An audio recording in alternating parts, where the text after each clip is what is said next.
دوستو، حدیث کے الفاظ ہیں کہ غزوہ ہند یا آخری جنگ سے پہلے شام سے ایک آگ نمودار ہوگی۔ یقیناً اس آگ کا مطلب شام سے اٹھنے والی جنگ ہوگی۔ جنگ کو آپ آگ سے تشبیہ دے سکتے ہیں کیونکہ جنگ میں جو ہتھیار استعمال ہوتے ہیں وہ آتشی ہوتے ہیں، گولہ بارود ہوتا ہے۔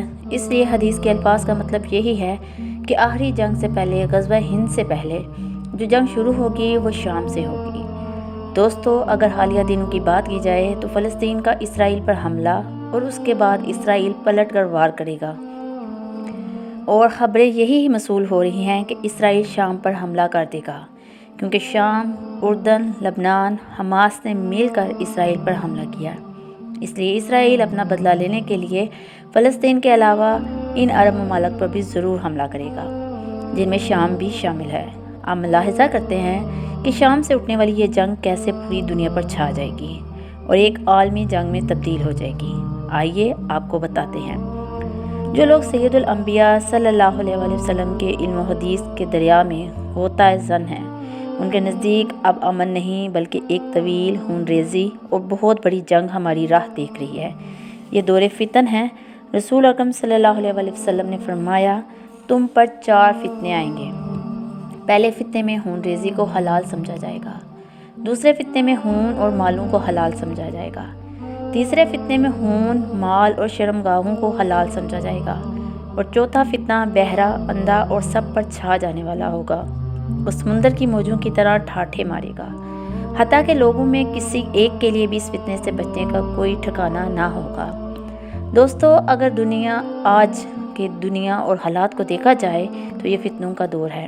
لوگوں کے مال اور خون کو حلال سمجھا جانے لگا ہے، قتل و غارت عام ہو گئی ہے، چوریاں اور ڈکیتیاں عام ہو چکی ہیں، بے حیائی اتنی بڑھ گئی ہے کہ عورتیں اپنے جسموں کو ڈھانپنے کے بجائے ان کی نمائش کرتی ہوئی فخر محسوس کرتی ہیں۔ اور اگر باقی ہے تو چوتھا فتنہ دجال۔ یہ فتنہ ملک شام میں پھرے گا اور عراق کو ڈانپ لے گا اور جزیرہ عرب کو اپنے ہاتھوں اور پاؤں سے رون ڈالے گا۔ یہ ہے وہ ترتیب جو ہمارے پیارے نبی حضرت محمد صلی اللہ علیہ وآلہ وسلم نے دور فتن کے دوران آنے والے فتنوں کے بارے میں بتائی۔ اس دور فتن کے آخر میں بہت بڑی جنگ ہے جس میں حق کی فتح اور اسلام کا غلبہ ہے، یعنی غزوہ ہند۔ حضرت ابراہیم علیہ السلام کی نسل سے 3 مذاہب نے جنم لیا، یعنی یہودیت، عیسائیت اور اسلام۔ ان تینوں مذاہب کے لوگ اس جنگ پر یقین رکھتے ہیں، لیکن بحیثیت قوم اس پر پختہ ایمان صرف یہودیوں کا ہے، اور انہوں نے اجتماعی طور پر پختہ یقین کے ساتھ اس کے لیے ہجرت بھی کی ہے۔ ذرا چند لمحوں کے لیے یہ تصور کیجیے کہ آپ یورپ یا امریکہ کے کسی بڑے شہر میں آباد ہیں۔ آپ کا وہاں پر وسیع کاروبار موجود ہے، آپ کا وہاں بہت بڑا گھر ہے جس میں آپ کئی دہائیوں سے امن و سکون، عیش و عشرت سے رہ رہے ہیں۔ آپ یا آپ کی کم از کم گزشتہ 6 یا 7 نسلوں کا یروشلم تک سے گزر نہیں ہوا۔ آپ کی کوئی جذباتی وابستگی اس شہر یا اس کے گرد و نواح کے ساتھ ہو۔ آپ کی قوم پر گزشتہ 2000 سال سے افتاد ضرور ٹوٹی ہے۔ آپ کو دنیا بھر میں شدید نفرت کا سامنا رہا ہے، مگر اب تو حالات بدل چکے ہیں۔ اب تو معاشی، سیاسی، بینکاری اور میڈیا تک کی قوتیں آپ کے ہاتھ میں ہیں۔ آپ کا دنیا پر فیصلہ کرنے والے مراکز پر قبضہ ہے۔